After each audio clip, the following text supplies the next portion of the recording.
Tungabhadra gate కొట్టుకుపోతే దాన్ని జగన్ అకౌంట్లో వేయడం దారుణమన్నారు మాజీ మంత్రి అంబటి.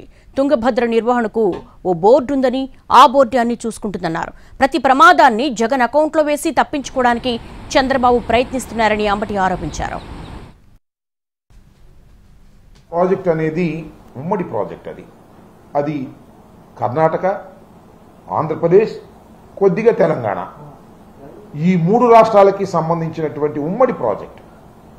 దీని నిర్వహణకి తుంగభద్ర బోర్డు ఉంటుంది.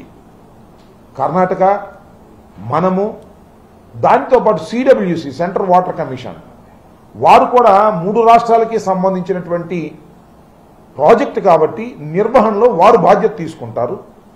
చైర్మన్గా వారు ఉంటారు. ఇది దాని కన్స్ట్రక్షన్.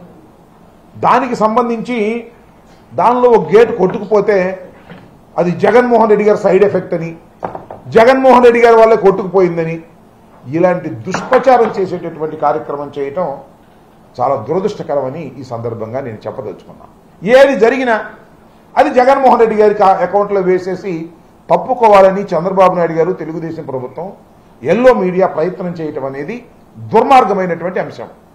ఇదే విధంగా మరి జగన్మోహన్ రెడ్డి గారి టైంలో పులిచింతల 16వ గేటు కొట్టుకుపోతే వితిన్ 20 డేస్లో దాన్ని రిపేర్ చేసేసి ఏర్పాటు చేసి నీరు కిందకు పోకోకుండా ఆపడం జరిగిందనే విషయాన్ని మర్చిపో